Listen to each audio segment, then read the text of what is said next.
Hey guys, Josh from CaliforniaThroughMyLens.com. Today we're taking a day trip to Santa Rosa Island, Channel Islands National Park.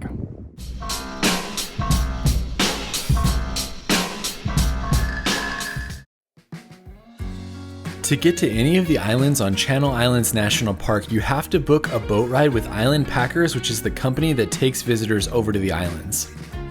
Santa Cruz Island and Anacapa are really easy to get to with mini boats leaving every week.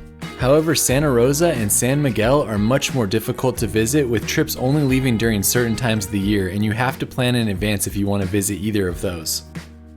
I booked my trip to Santa Rosa about a month before I left and then headed to the Ventura Harbor to get on the boat.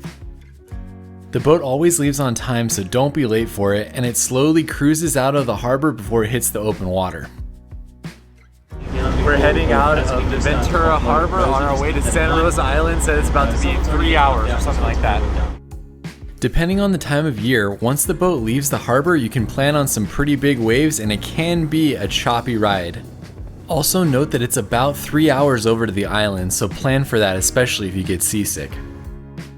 Along the way, the boat stopped to pick up a half dozen or so balloons, and the captain told us they pick up over 1,000 of these every year, so if you really want to use these balloons, make sure you don't let go and dispose of them properly. The ride over to the island was especially amazing this time, as we got to see over 100 different dolphin and multiple whales. I appreciated that the captain took his time and let us stop to see the dolphin and the whales before continuing on to the island. This was my third visit to Channel Islands National Park, and it was easily the best time I've ever had seeing wildlife on the trip over. Eventually, we made our way around Santa Cruz Island and began our approach to the dock on Santa Rosa Island. Because this was a day trip and it takes so long to get over to the island, I only had 4 hours to explore before I had to get back on the boat and go back to the mainland. If you can, camping is probably the best option, as it allows you to take more time and really experience the island. Alright, so we made it to Santa Rosa Island. It was a little bit of a choppy boat ride on the way over, but I got 4 hours. I'm excited to explore before getting back on the boat.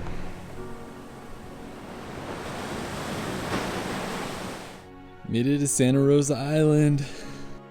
The first thing you'll notice when you make it to the island is the sign that greets you and all of the ranching history and buildings that are surrounding you.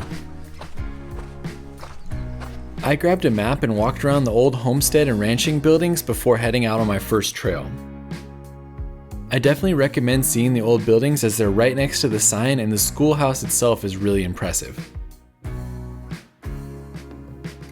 You can also peek your head in the old barn and see how well it's been preserved, with many of the tools still hanging on the wall.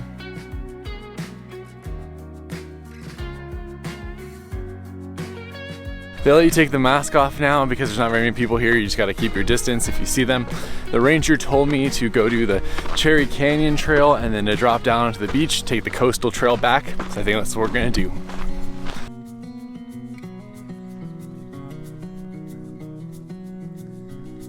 There are picnic benches and restrooms on the island if you need them. This is our first stop. We're gonna go to Cherry Canyon. The three main things that people do on a day trip is hike to the Torrey Pines, which is about 8 miles round trip, go and hang out at the beach, or do the trails that I'm doing to Cherry Canyon, the beach, and the coastal trail. It's really deserty out here, but there are some kind of crazy vegetation like that. The trail to Cherry Canyon is relatively uneventful in the beginning, as you're just following a road that the rangers use to get to their houses on the island. Eventually it breaks off from this road though, and then it gets really pretty.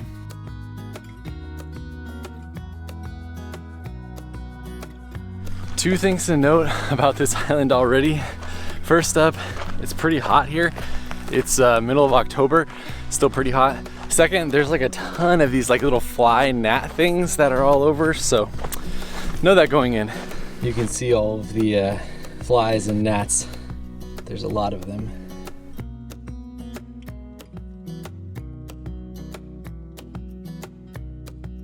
This is a beautiful little canyon, especially if you like to see all the diverse plant life. There's a lot of plants here that I haven't seen on any of my other Southern California hiking. As you make your way through the canyon, the trail begins an uphill push.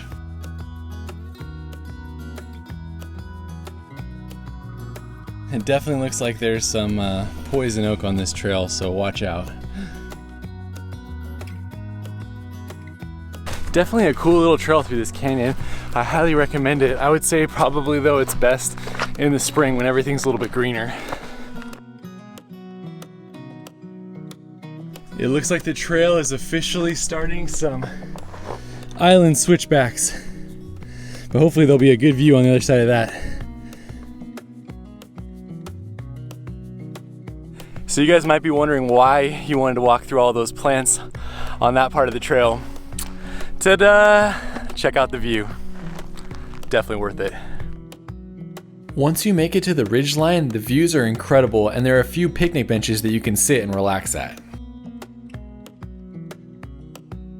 So that island out in the distance is Santa Cruz. I did a camping trip there I will link to right here, but man, that's a cool view.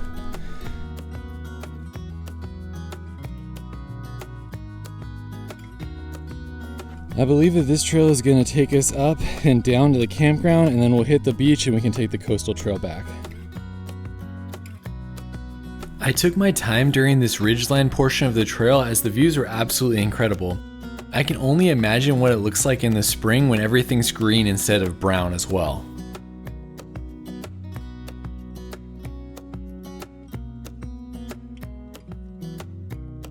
This trail we're on connects with a few other trails, most notably Black Mountain, which is either the high point or one of the high points on the island. We finished the uphill on the trail. We're now starting the descent. I'm hoping that we make it to right there because that looks like it'd be a pretty incredible viewpoint. We'll see. Got our first view of the campground. You can see right there. The campground is conveniently located close to the beach, and so I'll definitely be utilizing that next time I come visit this island. This view from above the campground was definitely my favorite on the entire trail as it looks out over the coastline in both directions. That trail right there is the one that goes out to the Torrey Pines, which they have on this island as well. To get a sense of scale, you can see a guy all the way down on that trail. We're finishing the Cherry Canyon Trail. We're gonna head down to the beach before we have to get back on the boat. Trail down is a little steep and rocky. There's a better view of the campground down there. Definitely is a nice place to stay. It's pretty close to the beach right there. So after coming down that hill, we officially finished the Cherry Canyon Trail. Pretty incredible trail, I definitely recommend it. The beach is over there, but this stretch right here is an active airstrip, so you're not supposed to walk through it because the planes can land and take off here. Looks like beach access is down that way. After completing the trail, the next order of business for me was to go down to Water Canyon Beach and just spend about an hour sitting in the sand, eating my lunch, and just hanging out.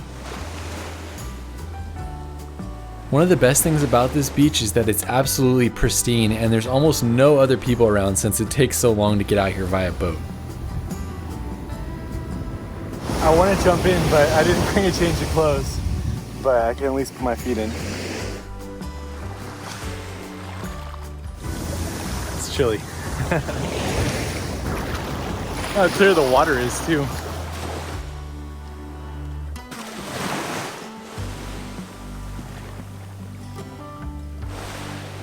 I brought a sandwich from over in Ventura as there's no food on the island, but you can also buy snacks and drinks on the boat over as well. Alright, so I have an hour left before I have to be back at the pier, so we're gonna pack everything up, do the coastal trail, and then meet up with the boat.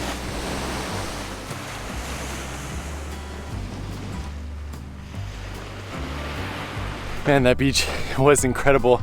I can't believe that you can take a 3-hour boat ride and have a pristine beach like that basically all to yourself while still being in California. That's really cool. We made it back to the road and we're just walking along the airstrip. Hopefully up there we get some better coastal views. Alright, we finally met up with the coastal trail, which allows us to cross the airfield and go that way. Honestly, this is another trail you're not going to want to miss. The ranger told me that it's relatively new and it's a great introduction to the island with amazing coastal views down the short bluffs to the water below you. Coastal Trail is well maintained, has some great views down towards the beach and out across the bluffs. Honestly, I've been super impressed with this island. I knew I was gonna like it, but man, I wish I had more time here. It's been pretty incredible.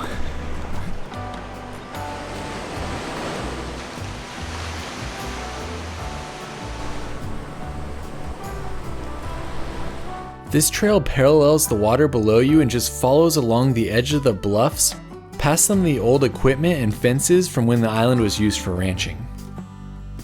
Unfortunately, we gotta go back to the pier.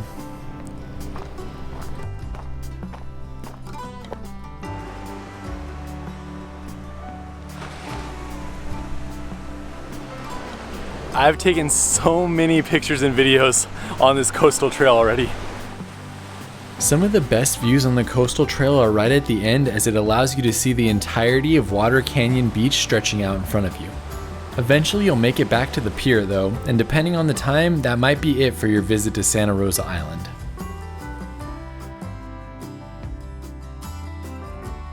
Made it back to the pier just as the boat was docking. That's it for our time on Santa Rosa Island in Channel Islands National Park. Hopefully it inspired you to come out here and explore, and you can read all about this adventure on CaliforniaThroughMyLens.com. We will see you on the next video. One last thing, on the way back to the mainland from Santa Rosa Island, the boat often stops at Painted Cave. Painted Cave is one of the largest sea caves in the world, and the boat can actually even fit into a little portion of it. If you get the chance to experience it, this is one of the highlights of the trip by itself. That's it for this video. We'll see you on the next one.